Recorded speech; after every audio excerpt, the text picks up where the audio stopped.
कर्मियों के ऊपर सरकार की वक्र बाड़मेर और सीम में बहुत सारी एक घोषणा है और निश्चित रूप से ये सीम में 33 केवी जीएसएस गंगापुर सीम में है और 132 केवी जीएसएस अनासड़ी सीम में है, ऊर्जा के क्षेत्र में है, पशुपालन के क्षेत्र में रोहिणी सीम में पशु चिकित्सालय को कर्मोन्नत करने की घोषणा है।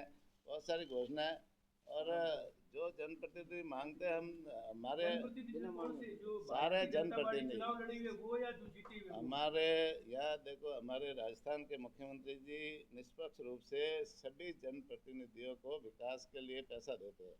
हर विधानसभा में कोई ऐसी विधानसभा नहीं बाकी रहती। अभी आपने देखा होगा बजट घोषणा में प्रत्येक विधानसभा में 10-10 करोड़ की नॉन पेसेबल सड़कों को स्वीकृति दी है। इसमें ये जो मरुस्थलीय जिले हैं वहाँ पे 15-15 करोड़ की स्वीकृति है। एक भी विधानसभा इस तरह की बहुत सारी घोषणा है जिसमें कोई विधानसभा अछूता नहीं है और स्पेशल भी जहाँ कोई आवश्यकता ज़्यादा रहती है और जनप्रतिनिधि कोई मांगते हैं तो वो भी देते हैं। तो पूरे राजस्थान में हम विकास में कोई पक्षपात नहीं करते, चाहे वो किसी भी पार्टी के है, उससे कोई मतलब नहीं, लेकिन वो जनता के जनप्रतिनिधि है और जनता हमारी है, जनता पूरे राजस्थान की जनता हमारी है। वहाँ उनको बिजली मिले, पानी मिले, शिक्षा मिले, चिकित्सा मिले, सड़कें मिले, उनके लिए पूरी जो व्यवस्थाएं मिले, ये सारी की सारी जिम्मेदारी सरकार की है और सरकार जनता के लिए काम करती है। जो जनप्रतिनिधि सुझावों के अनुसार काम करती है, निश्चित रूप से इसमें कोई पिछली बार भी हमने कोई कमी नहीं रखी, इस बार भी हमने कोई कमी नहीं रखी। और बाड़मेर और जैसलमेर जो मरुस्थलीय जिले बालोतरा, उनके लिए तो विशेष रूप से और भी ज़्यादा विकास के लिए माननीय मुख्यमंत्री जी देते हैं। इस बार तो 150 करोड़ स्पेशल इन जिलों के लिए घोषणा की है, वो अलग से बजट उनके लिए जहाँ आवश्यकता होगी वो देंगे। एयरपोर्ट की भी पिछले बजट में आपने घोषणा की थी एयरपोर्ट के लिए, पर लेकिन पिछले 10 सालों से एयरपोर्ट का सपना दिखाया जा रहा है, अभी तक धरातल पे कुछ काम नहीं हुआ। अभी एयरपोर्ट के लिए ज़मीन एक्वायरमेंट की जो प्रक्रिया वो चल रही है, 1 साल का पीरियड होता है ज़मीन एक्वायरमेंट का, तो वो 1 साल के समयबद्ध तरीके से जो पीरियड है उसी के तहत वो ज़मीन एक्वायरमेंट होगी। ज़मीन एक्वायरमेंट के बाद में उसके ऊपर बजट स्वीकृत होगा। बिना ज़मीन के मतलब वो बजट स्वीकृति नहीं मिलती।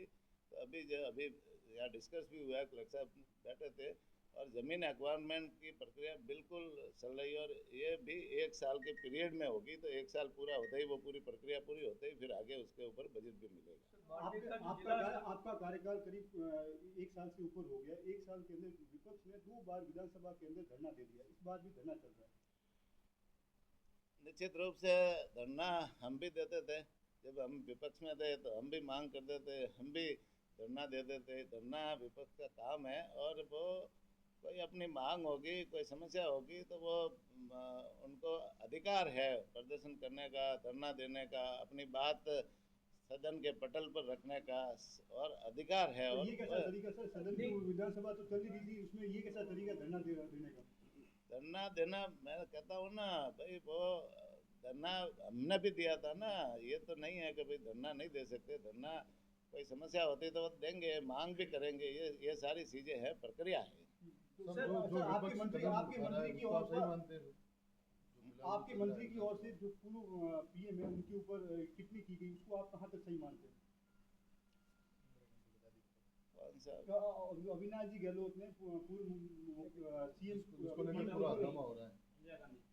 ऐसा है, वो कोई गलत टिप्पणी उन्होंने मंत्री जी ने नहीं की थी। मंत्री जी ने कहा कि इंदिरा गांधी जो है ना वो आपकी दादी है, तो दादी एक मर्यादित शब्द है और हमारे भी पूर्वज होते हैं तो हमको उनको दादा दादी कहते हैं, इसमें कोई अमर्यादित नहीं है। ये माननीय मंत्री जी ने तो अच्छी बात कही थी, लेकिन उन्होंने उसको गलत तरीके से लिया और विधानसभा में जिस तरह से उन्होंने जो व्यवहार किया वो अशोभनीय व्यवहार है। जिस तरह से वो माननीय अध्यक्ष जी के कुर्सी तक पहुँचे और गिरेबान तक हाथ डालने की कोशिश की, वो आज तक की विधानसभा के इतिहास में कभी नहीं हुआ, जो पहली बार हुआ है। तो ठीक हुआ कि माननीय अध्यक्ष जी है वो कुर्सी छोड़ के हो गए, नहीं तो वो सीधा गिरेबान पकड़ते तो इतिहास रचा जाता। तो इस तरह से अमर्यादित काम जो हुआ है वो गलत है। सर, बाड़मेर जिला अस्पताल में अगस्त माह से